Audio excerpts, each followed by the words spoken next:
Independent cinema has become a way to address and portray difficult topics in film that often mainstream cinema doesn't due to overall market appeal. As Emmanuel Levy states, indie cinema has been more innovative in subject matter than in style. Race has been one such topic that is often covered in independent film, such as China's Missing and Smoke Signals, that compare greatly to Hollywood cinema. In this video essay, I want to explore this through my examples and how the context of casting people of colour can address particular issues in and out of cinema and how this has developed. The examples I will be covering are John Cassavetes's Shadows, George Romero's Night of the Living Dead, and lastly, Julie Dash's Daughters of the Dust.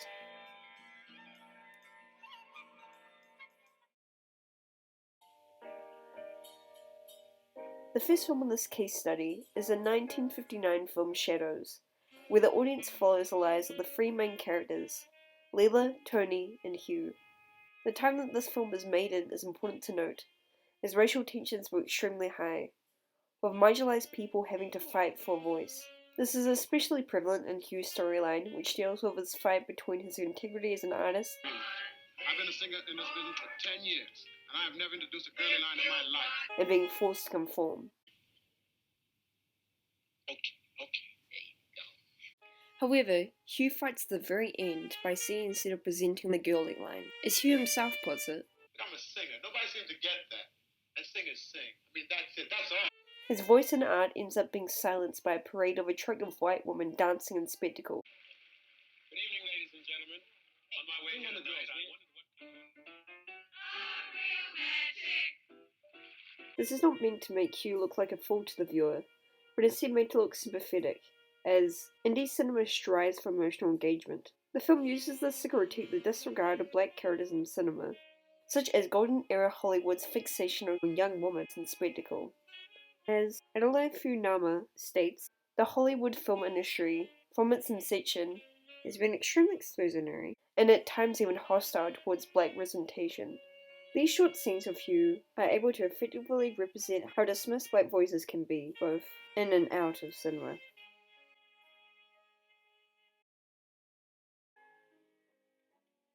The second film in this case study is the 1968 film Night of the Living Dead, which has been described as one of the few classical horror films about race, even though its director, George Romero, said he didn't intend it to be. This is due to the lead role, Ben, never being written with the intention of being played by Dwayne Jones, a black male. Jones was chosen simply for his acting, with this opportunity being helped by not knowing what particular demographic to market to in the 1960s. Through these given circumstances, changes the way the audience views this material, with the unscripted presence of a black man in the world of the film defies the formulaic segregation of the on-screen world elaborately confined in classical cinema. The characterization of Ben himself comes across to viewers as sympathetic and capable of making decisions. Look, I know you're afraid. I'm afraid too. But we have to try to board the house up together. In comparison to the rest of the cast, played by white actors who are portrayed as being mostly hostile and irrational. No, I'm not gonna wait. I made my decision, now you make yours. Through the association of these positive traits towards Ben, this helps to rectify the historically polarized characterizations of black male roles as either dangerous or harmless.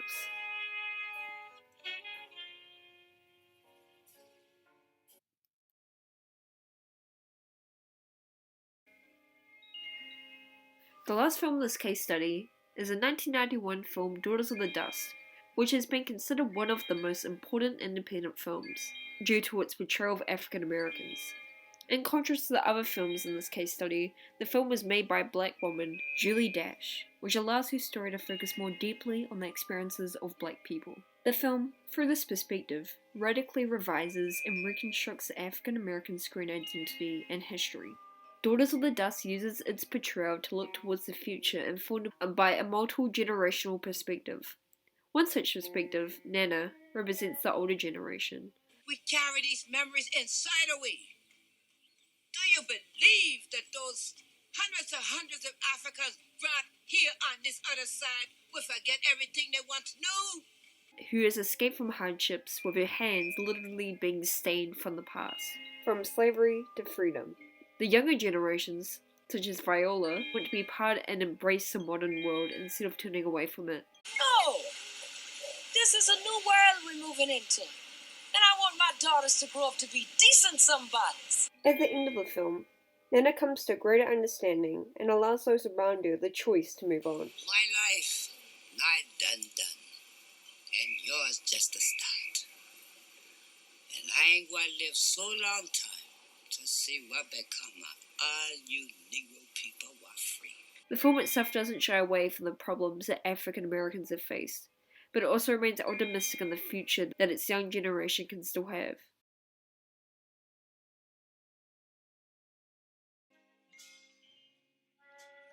In conclusion, through the context of having people of colour, these films are able to address particular issues. These issues range from the silencing of black voices, or the disregard of black characters in Hollywood films, the portrayal of black males in film, and lastly breaking away from the troubled past to have a better future. While these films vary in their portrayals, with Daughters of the Dust being the most authentic to African American history and culture due to being from it herself. Overall though, independent cinema has been able to address issues faced by marginalized people by giving them a presence and a voice.